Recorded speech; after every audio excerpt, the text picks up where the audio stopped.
This episode of Techno Buffalo is brought to you by Nissan's Innovation Garage. Welcome back to another episode of Rettinger's Rants. It's the show where I rant and rave on anything in the world of technology and sometimes even outside of technology. Up this week, we're going to talk about Android skins and why you learning Android from one manufacturer is very different than using an Android device from another manufacturer, and what I think we should do about it. This is Rettinger's Rants. Let's get ranting.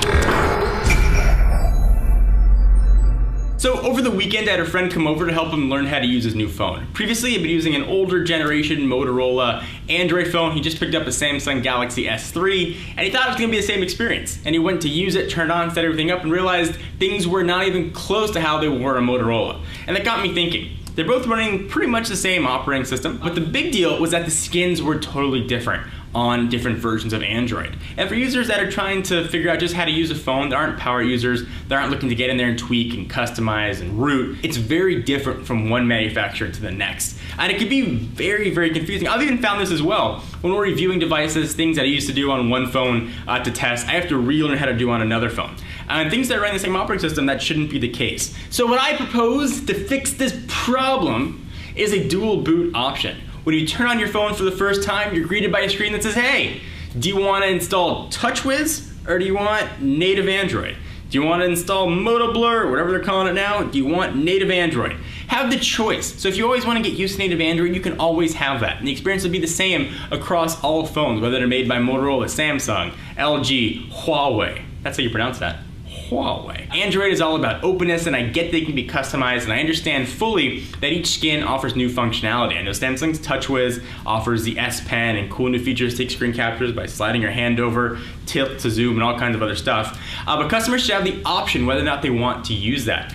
Some folks that maybe just want to use a phone and have Android as it was meant to be, unadulterated, unmolested, and any other quasi-adult terminology I can come up with, they should have that option to do so. I don't think we should have to root or learn how to be power users in order to get a native Android experience. I do love there's an option to root and to put on those custom ROMs. You could put on CyanogenMod 9, 10, or any other variants of custom ROMs and get the native experience. But you gotta do tweaking and hacking to get to it. Customers should have that option to be able to find a way to use a phone that they're familiar with. And I look at people like my parents, maybe your parents, or folks that aren't as tech savvy as perhaps the two of us are, or three of us, depending how many of you are sitting there watching the video. It's very difficult to set up or at least switch phones often. You learn something one way, become ingrained, and then it's suddenly completely different. So do you guys have another solution for how to solve this? Is there another option you guys can come up with? While we talk about it, I want to take a minute to thank our friends and sponsors at Nissan's Innovation Garage. Some of the world's best ideas happened in garages: music, computers, electric cars, and the list goes on. When Nissan has created their own virtual garage to help you bring your ideas to life. How many times we've heard stories about companies that were started in one of the founders' garages, when you've got the opportunity now to create your own cool idea in your own virtual garage. It's called Nissan's Innovation Garage, and submitting your ideas is easy. Go to nissaninnovationgarage.com. Your idea doesn't have to be limited to cars, you're limited by your imagination. So anything you can possibly think of. So we've got a dog, we've got little Lucy. I would love a way when I get into my garage for it to know that I've got a dog and immediately close the garage door. Lucy is what we like to call a runner. And if we put her down, she's gonna bolt. So I just have to close the garage door, get out of the car, and then go back, get the dog. I love for a way for the car to know, shut it automatically as soon as I get in there, and turn off the car so we're not blasted by exhaust fumes. But that's just my idea, nothing to do with my silly dog. Once you submit your idea, Nissan's panel of engineers will choose 2 grand prize winners to get a $50,000 grant to fund their idea, as well as the new 2013 Nissan Altima. So you get 50 grand in cash to do your idea, and you get a brand new car.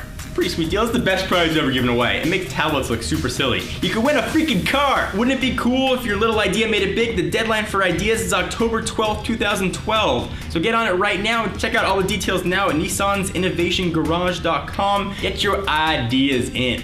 So do you guys have another solution for how to unify Android? I think different skins also further fragmentation. Some skins do different things as far as upscaling, some don't. So you run one app on a Motorola phone, one app on a Samsung phone. There's just the two that come to mind. HTC as well. I haven't given HTC the love they deserve. I'd like to find a way to unify things. You know, we've got universal standards for charging now. Remember, you set proprietary chargers for everything. I would love universal standards for Android skins. If that doesn't work, I love a way just to dual boot right into native, unadulterated Android. Am I crazy? Do you agree, disagree? I'd love to hear your thoughts. Leave them in the comments. Send me a message, whatever you'd like. Either way, check us out at technobuffalo.com for latest and greatest tech news. I'm John Rettinger. I'll see you in the next video.